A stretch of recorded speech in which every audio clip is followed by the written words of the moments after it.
And one thing that I learned is that if someone's being a bully, you have to stand up for yourself, and you sometimes have to bully them back. Because, as you demonstrated, there's nothing positive that comes out of glib commentary on social media. And it's interesting that we're having this conversation because I had a friend who pointed out, and I'm sure you've seen it because we are both engaging online with other people, a lot of misuse or malicious use of the laughing emoji.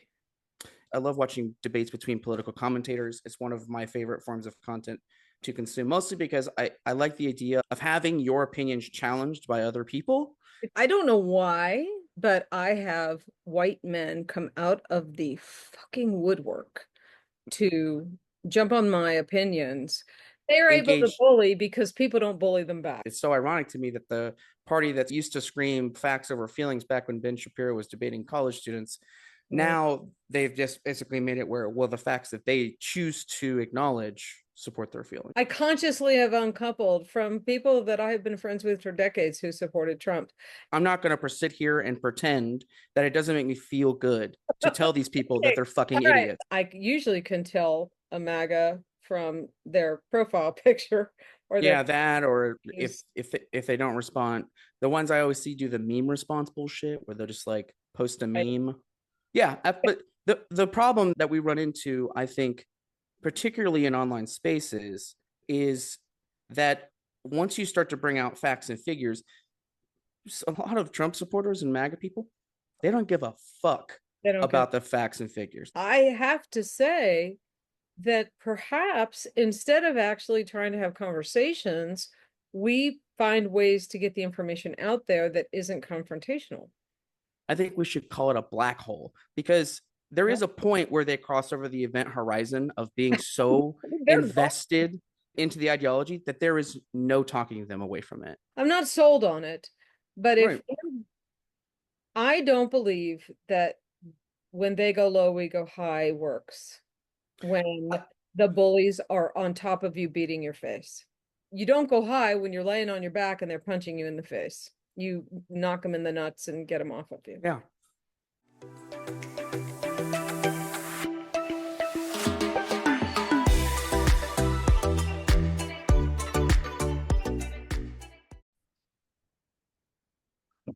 Hey there. Welcome to another episode of Hopeful Resistance. My name is Sarah, and this is my son, Aaron. Hi. We every week have a time that we get together where we talk about whatever we want to in relationship to the batshit craziness that's going on in the world right now.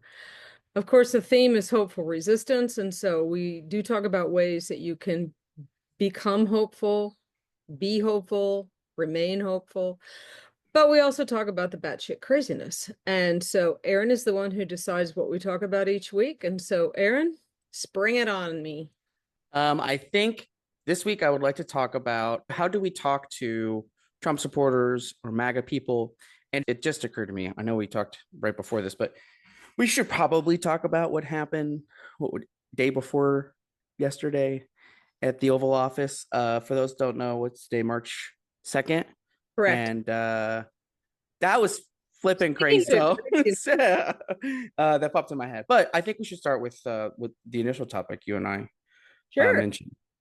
And I think it's going to be fun because we do not see eye to eye on this. And so We do not. you should start so that we can not see eye to eye. Yeah. So this week I've spent a lot, not a lot of my time. I spend a little bit of my time basically not, I wouldn't say arguing is the right word, because an argument would require probably more emotional investment than I feel like what I actually put in. But I would like to use the term, I like to bully bullies, because I learned overall, I mean, I was bullied in high school. I was in the Marine Corps for 10 years, and you get bullied by your peers in the Marines. And I mean that probably more endearingly, but I mean, bullies are everywhere, no matter what. And one thing that I learned is that if someone's being a bully, you have to stand up for yourself, and you sometimes have to bully them back. And so, like, if someone is on the internet and they have proven, I want to be clear, they've proven over and over again that they're not willing to engage with the topics at hand, the points that are being raised, and then they just want to like double that down and start being a smart ass or an asshole. My immediate go-to is to be an asshole back. So this raises so many things. Where do I begin? So I think it's important that anybody who's watching understands I mean, we know this, but we want you to know we know. There are huge differences between how you handle online conversations with people you know, online conversations with people you don't know, in-person conversations with people you know, and in-person conversations with people you don't know. I think specifically what we're talking Broadly, about, like yeah, those generally speaking. broad, yes, Yeah. very broad categories. So what we're talking about, and I think maybe we take each one differently, but this one is when you're dealing with online bullying. By way of example, I posted some stuff this week and I have blocked and unfriended people for glib commentary. And there is a guy that I have highly respected historically, and his current modus operandi is glibness. And I have no tolerance for that because, as you demonstrated, there's nothing positive that comes out of glib commentary on social media. And it's interesting that we're having this conversation because I had a friend who pointed out, and I'm sure you've seen it because we are both engaging online with other people, a lot of misuse or malicious use of the laughing emoji. Yeah. Yeah, you do. You see that a lot. In the larger online, like the big streamers, political streamer sphere, which is a pretty large category of And I know people. you watch that a lot. I do consume a lot of that content. It's definitely not the only content I consume because I do a lot of like the exposition stuff too, where it's someone talking about a particular topic with sources.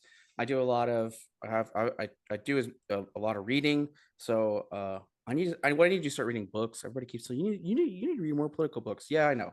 Okay. I know. I need to read more political books. Well, the politics Um, of our age are moving so quickly.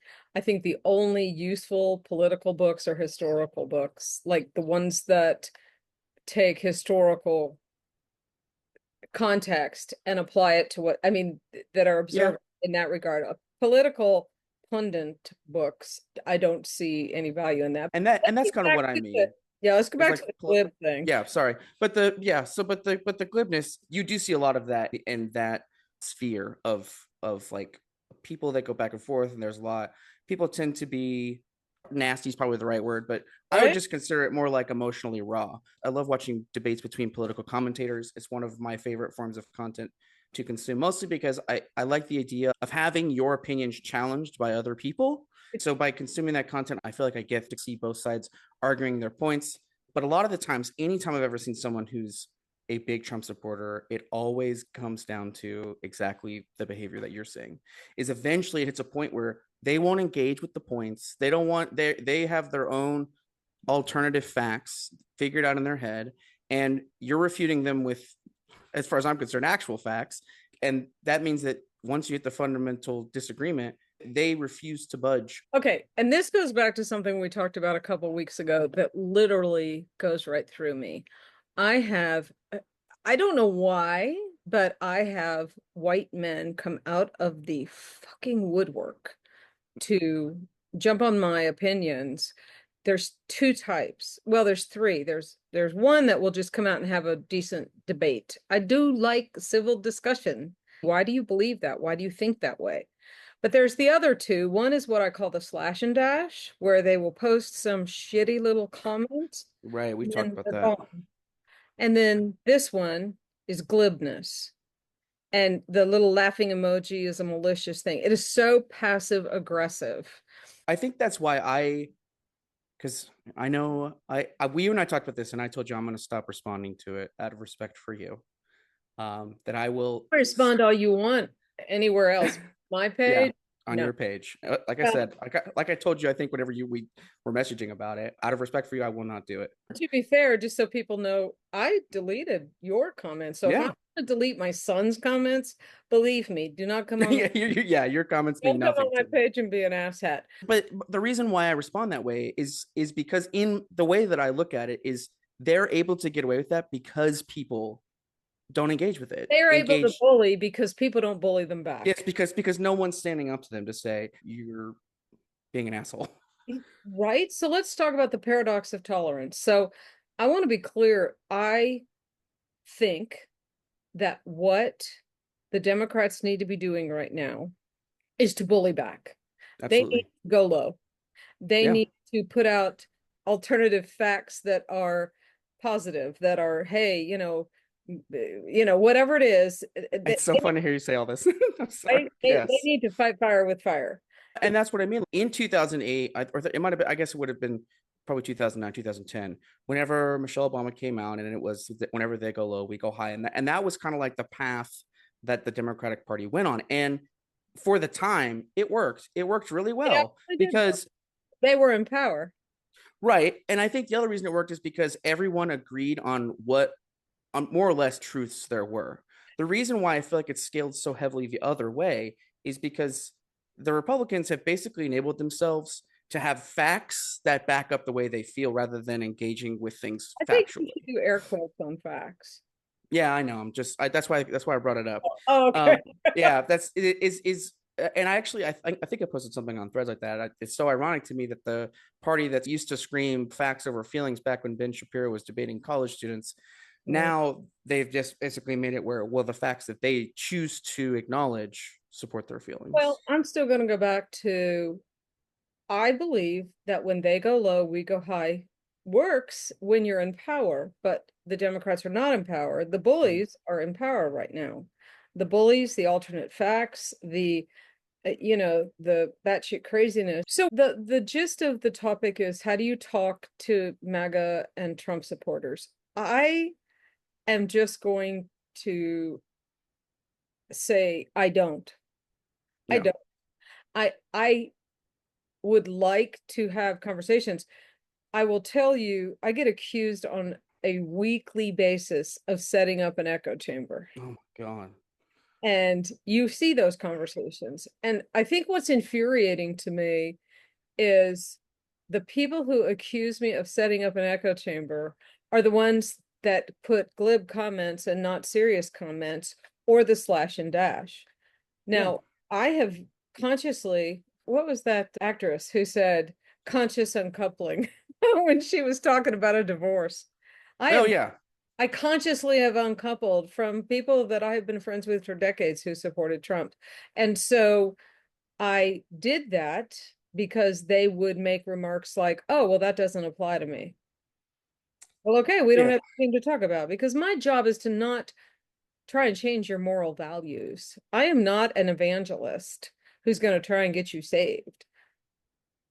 Okay, but you enjoy, I mean, I think if we're going to talk about this, you really need to expand on, okay, so my questions are, what's the point? Is it to bully them back? Because what does that accomplish?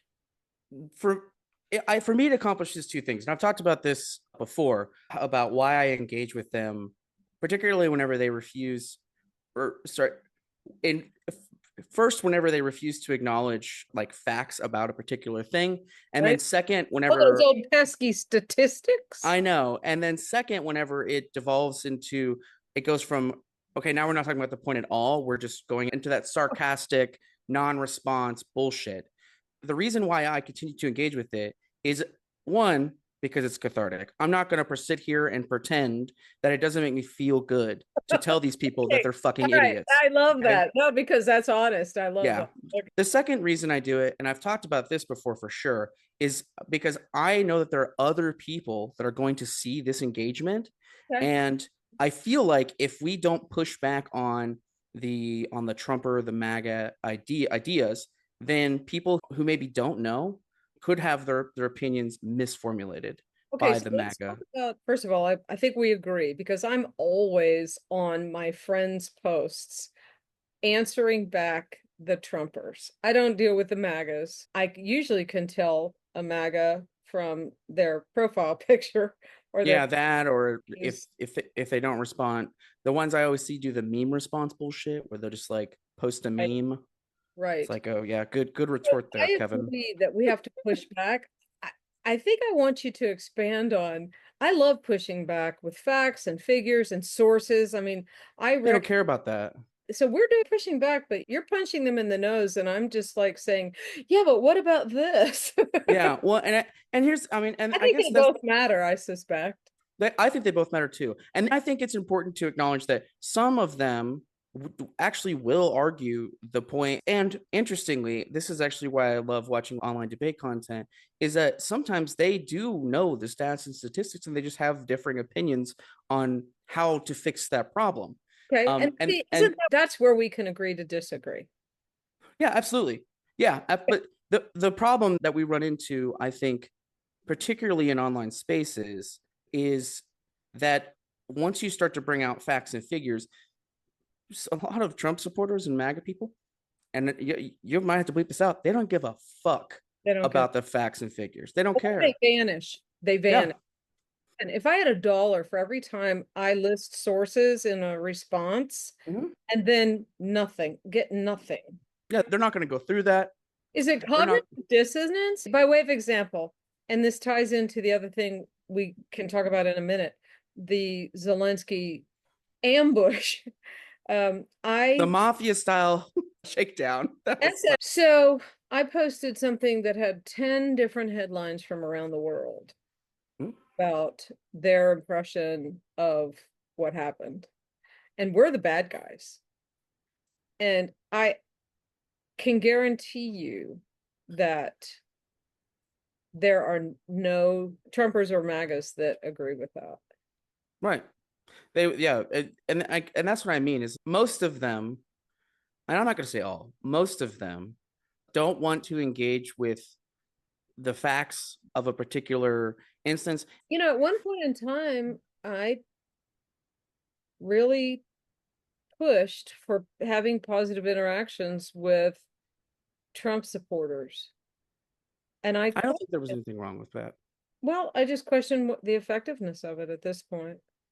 I've seen a lot of exposition on this exact topic, and it's one of the things that I find kind of interesting is it's like they so much just want the way that they think and the way that they feel to be okay, even if it's counter to everything. Oh, if that's the case, well, then all right. I mean, that's what it feels like. And I've heard this said by many people who come to me behind the scenes saying, okay, you're putting out all this information, but when I present it or when I forward it to my Trump supporting friends, they're like, no.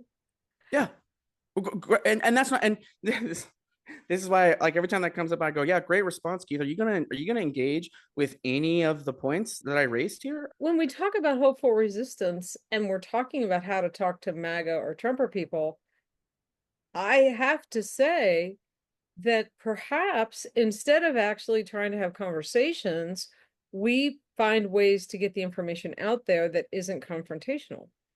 Part of what my role is to do the research that I can put out there because I don't have the patience to have these conversations anymore. Right. I spent 100 days before the election putting out all these facts and figures. Yeah. So when you have you ever actually had any positive outcomes from having these interactions, or is it purely cathartic?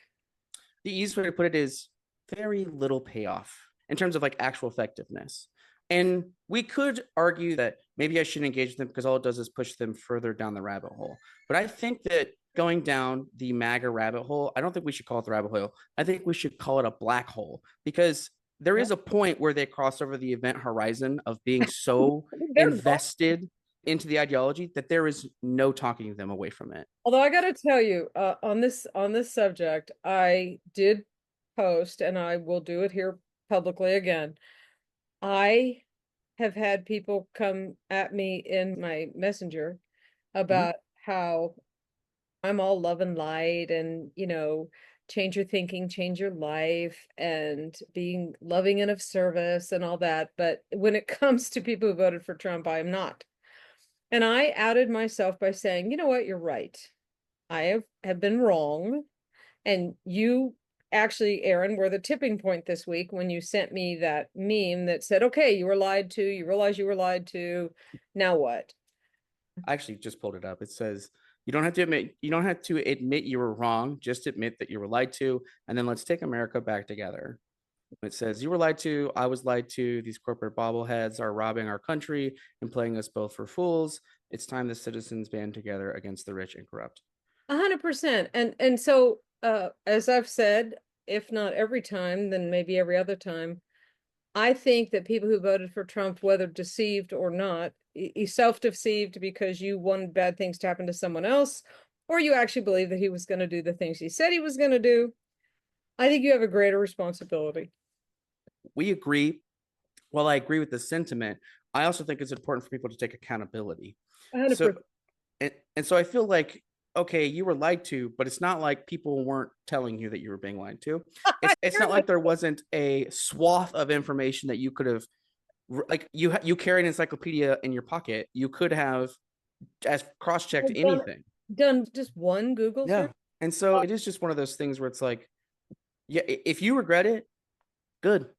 Get on the damn phone, because now it's time for you to make it right. You owe that You to owe the us. yeah, you owe that to everyone that you screwed over. If we're gonna, I mean, I do believe, because of the messages that I get, I believe that the things that I push out, debunking lies that are being told by the administration and facts and figures, I think it matters. Yeah, and I mean, I think it's good to push out the information, because I do think that there are people that might have voted for Trump, and not because they loved him or they thought he was great, but because I think it comes down to something as simple as what social circles are you in? How much are you actually paying attention to politics? Where are you consuming your politics? I'm sure there's somebody, I wouldn't know how many, but I'm sure there's somebody who was just like, oh, Trump, I've heard that name, and that's the person they voted for, with absolutely no understanding of his policies. I absolutely believe that is possible. I know that there are people, we're traveling, we're in Central America. There's a relatively robust community of expats here. And there was a guy here who said that he thought that Trump was a criminal and that he should be in jail, but that he was going to vote Republican because of their conservative Christian values. How's that golden idol thing working out for you? It's also the thing that's like, we can't, this is like the thing where people say, oh, Trump is such an idiot, and then they'll be like, oh man, he's such a mastermind. I just think, my opinion, he's just an idiot being manipulated by people around him. Honestly, and I will tell you, this is part of the reason that I think it's a bit difficult to talk to Trumpers or MAGA people. And let's be honest, at this point, I don't know what the outcome is of that. Yeah, at the same time, I think, I know in particular for people that are my age, I was talking to that good friend of mine about how, like, why is it that like our generation tends to be a lot more apathetic, is probably the best word. And Yeah. it's because the term that's typically used is just because we were told the big lie. Like, we were told in the whole time growing up that go to college, you, no matter what you go for, you just go to college, you'll get a good job and things will be great. And then a lot of us went to college. Now I'm very fortunate to have a good job, but like, a lot of my friends went to college and they don't have good jobs and they have college debt. And now we're looking at, we might not get to retire. We're looking at, a lot of us can't afford homes. I mean, the list goes on. And so we look at this system around us and the way that it works, and we're lied to our whole lives. And then now at the other end of it, why am I going to go vote if it's not going to help me, is how they feel. So what will they do? I mean, something's got to give. And, I've been saying this for anyone who knows me knows that since 2017, I've been saying in 2027, it's going to get burned down, or it's going to turn on its head. Yeah. Now, will it be your group, your age group that does it? I don't know. The only other thing that I find rather frustrating is how many people want to scream for revolution, but then I know so many of them that have self-admittedly said, well, I'm not going to pick up a rifle. The other thing that I really find rather frustrating is that a lot of my friends that are progressive left are all or nothing voters. And I talked about this with a lot of people online this week about, like, this all or nothing mentality that the progressive left has is how Trump won. I know we're all over the board here. We're talking to MAGA or Trumpers. And right. I am torn about the efficacy of it. I'm finding that they're less and less willing to engage. They don't even want to have the conversations anymore. Of course they don't. They And won. I'm the one accused of being in the echo chamber. I have 1,400 people who are following me. 600 of them are my friends. So if I'm in an echo chamber, how is, well, I'm only in an echo chamber because you put me here, buddy. Well, and I would also say the only reason, and I mentioned this to you too, the only reason that they're going to accuse you of being in an echo chamber is because you don't agree with them. If you agreed, then it wouldn't be an echo chamber, which is Right. exactly. It's the irony of that attitude. Well, okay, so you let's take this a step further. If we're going to talk about being in an echo chamber, let's talk about the United States administration being in an echo chamber with Russia. The world is like looking at what happened in the Oval Office, and we're the bad guy and in that. yeah, and who they brought in, like the reporter groups that they brought in for that. I mean, it was a hit job. It was a shakedown, whatever you want to call it. They brought President Zelensky in, knowing that that's how they were going to handle it. 100%. That was such a, I don't know, scripted. I don't think scripted, but it was orchestrated. And they probably thought they could cow him because it's on live television. They probably thought that he would They thought he back was down back down. because yeah. I was so glad that he didn't. But let's talk about this and rethinking your concept of bullying the bullies. I'm not sold on it, but if Right. I don't believe that when they go low, we go high works when the bullies are on top of you beating your face. Right. I think that the best example I can give you of where I think it would be the most powerful is probably not me or you talking online. The best place that I think it would be the most effective is back in the media. Because the media, if you remember the 100%. 2016 election, Yes. they were brutal Brutal. with the fact checking. And Yes. then, the media is being biased. The media is being this. They're being so mean and unfair and blah, blah, blah. But the media's controlled now. We almost have a state-run media right now. Yeah. And that's why I think and that's why I switched to more And that's what I call it like more we have a modern media. list. And I'm seeing more videos from the Democratic senators and representatives. I know there was a big push this year at the DNC. They talked about it because that's actually something that that Trump and the right have harnessed Oh, like like crazy good. It's crazy. insane. It's why they're in power, because they harness the effectiveness of social media minus facts to grab the 4-second attention span of your average person. Right. I think that the way that we can combat Trumpers and MAGAs in regard to the mis and disinformation is to harness the media and push out Right. facts. Even if they don't listen to us, I think it reinforces to the other people who might be looking for information. Because after a while, you hear the crazy stories and you think, well, maybe it is true.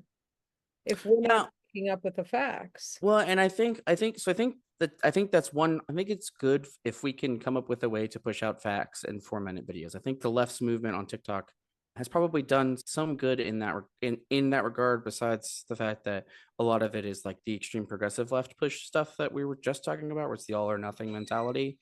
The other thing that I think would be that the right does really well that we need to get better about is appealing to emotion about the factual things. How do you do that? Because they're appealing to and as a behaviorist, I can speak quite knowledgeably, they're appealing to the basest of emotion, fear and anger. And people can tap into that so quick.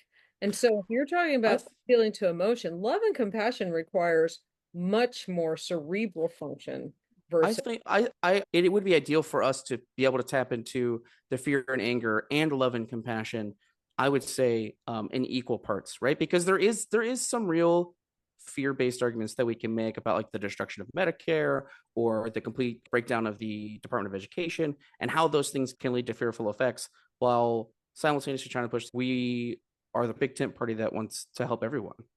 But Right. I'll be frank, how you do both, I don't know. Okay, I don't know how you can do both. Yeah, I would have to spend some That serious thought fear, on it. I don't think fear and love and compassion are going to survive simultaneously in a person's healthy mental set. Okay. That would be a whole nother show. Right. Uh, but I do agree that we have to tap into the emotional part of, I think, outrage. I can't remember. I want to say it's Stephen Hickman. He's a psychologist. And he said rage is not sustainable. Anger is not sustainable. And that's why I think a lot of resistors are burning out. But Right. rage is more manageable. I'm outraged that Right. the US is a laughing stock. I'm outraged that more American citizens have been fired from their jobs than illegal immigrants have been deported. I think the bigger point that you have made is that there is no one way, that we have to find what works. I'm not going to argue with somebody. And I can say, so I have some pretty wicked comebacks. I can decimate you verbally Mhm. on, but for me it's upsetting. I don't like Right. it. I don't like how I feel. For you, it's a cathartic way to get anger out while berating somebody for their stupid perspective. Yeah, and the stupid perspective is a part of it. It's also because of their refusal to engage constructively. If you want to have a constructive debate, I can do that. But they don't want to do that. They They want don't. to be They an want to asshole. argue with a stranger on the internet. Yeah. And you know what? If that works for you, and as long as we're not slinging insults, I mean, if you want to berate somebody from an intellectual perspective, go for it. But I think when we get down to where we're mudslinging and calling names and stuff, there's no point. Right. But I like how you're pushing back. I like that we have to bully the bullies. And so I'm going to ponder that. I guess I get your point where for me it's also about like how did we get to the point where now I'm just calling you a petulant child and a coward? How do we get to that? How do we get to that point? For me, it's not that's not my first go-to. No, it's not. And I've seen that happen, that you do try and drag out answers and get them to engage. I do see that. So I can see that bullying the bullies also shows other people that you're willing to stand up. I'm done with when they go low, we go high. I'm done with that. It would be nice, but yeah. Yeah, you don't go high when you're laying on your back and they're punching you in the face. You knock them in the nuts and get them off of you. Yeah. So, the wins. I did not send you the list, and I'm sorry about that. You were That's busy, okay. as was I'm pretty informed on a lot of them. I'm going to read them. I've only got, I mean, there were a ton, but I've only got 10. So, a significant victory for the American people was the Trump administration had to reinstate the HBCU agricultural scholarships. It ensures educational opportunities for students at historically Black colleges. Senator John Ossoff was the one who really spearheaded getting that done. 20 Doge employees walked off the job this week, and they were absolutely adamant that they were not going to be doing the illegal and unconstitutional things that they were being asked to do anymore. The security company, those of you who remember or saw, I couldn't even watch the video of Dr. Teresa Borenfall, who was drug out of that Idaho town hall. Mm-hmm. The security company that was hired has lost all of their city contracts as a result of how they handled that. Well, it is one of those that what does they say? People like to say it, the FAFO.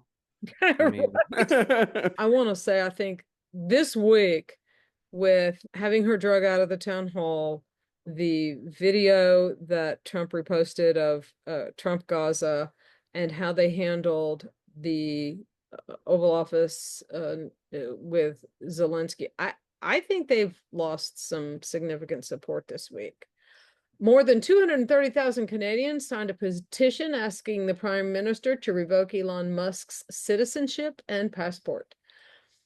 Clinton appointee Judge William Alsup has blocked the administration from firing all the probation employees at the Department of Defense. So again, these are some temporary measures, but And for those of you, there was a huge economic blackout on Friday, and it is not possible 2 days later to even evaluate the impact of that. But Right. a lot of people were posting photos of the major retailers at like midday where it would have been packed, and And it was many of done. these were empty. There were also a lot of celebrities in on that because I saw some friends that were like, "Oh, why does this matter?" And I was like, "I mean, we won't know for some time how much of an impact it actually had, but So, and I think it was big. It a was a big thing." 1 day boycott, I want to talk about this for just a moment. A 1 day boycott is not performative. I look at it as doing two things. One, it's practice.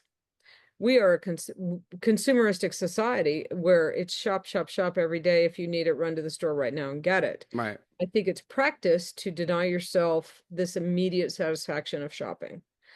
The second thing is that I think that it does create a measurable impact where the major retailers can see, oh, we had a drop in foot traffic. We had a drop in retail sales on a Friday. Right. I think doing it on a Friday was a way that the measurable impact could be gauged. But I also suspect that if there was even a 10% dip, multiply that by 52 weeks, multiply that by if we did it for 3 days. Yeah. And so I don't think it's performative. I think the economic boycotts are practice. I think it's getting a consumeristic society used to denying themselves that immediate gratification. Yeah. There were 130 rallies at national parks and public lands to protest the firings and the closings of some of these state parks. And the Vermont protests when JD Vance went for his vacation were epic. Yeah. Yeah, that one was whenever there was still the big blow up about what happened in the Oval Office. And when I found out that he basically lost it on his vacation, I was like, good. Yeah, Again, heck yeah. like good. And then the other two, 9 and 10 wins, this number 9 and number 10 wins, are the backlash from the Gaza video. If you want a shot in the arm, go to Instagram and click on the responses to that video. It's a lot of I vote, I President voted Trump, for you I love you. I think you're great, but I do not agree with this video. It's a lot of that. a lot. It's a lot of Yeah. that. And then the other one was a backlash from the world on the Oval Office debacle. I'm curious in the aftermath. I, I have said this to you as children, is if everybody around you is saying the same thing, you need to pay attention. And And so that global pressure has, I don't know if it will, it has the potential, because I think the reason Zelensky even came was because Trump was under a lot of pressure to do something about it. And I think that everything fell apart because of how Vance responded, because I really think it's on his response and then Rubio's lack of response and etc. And I think it's like, if there's enough global pressure and enough national pressure, they are likely to reevaluate and hopefully go back to supporting Ukraine like we've been doing. I don't know that So, that's going to happen, but I do I don't think either. it's also causing the world to. Here's an example. When there's someone at work who does a very important job and they do a pretty good job of it, and then they get cocky, and then they're like, well, if I left, this whole company would shut down. And then they quit or get fired, and people just pick up the slack. There's a stumble or Yeah. two, but people pick up the slack. America under Trump is that asshole employee who says this place would fall down without me. And the world is going to cut off America, and they're going to find out that, the They're going world's to turn going to get to along without them. China, or they're going to turn to somebody. Yeah. Yeah.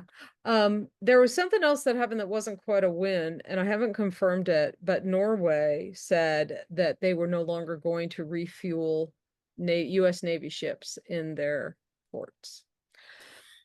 So this is a fuck around and find out moment for Yeah, the like I said, FAFO. I mean, yeah. All right. So the only other thing is my goal is to get this posted on Monday the 3rd, Tuesday the 4th at noon, wherever you are, is a day of protest at your state capitol or your city hall. And it is March Against Monarchy. So I like that one. yeah. And so we're going to list the actions that you can take. We're going to put links to the 5 calls and ResistBot apps that can help you. I can't think of anything else. I got nothing. Thank you for keeping me on target today. We're on fire for this On a topic. little So tangents. And I'm glad we talked about it. I'm all right. So- Well, until we see y'all again, bye for now.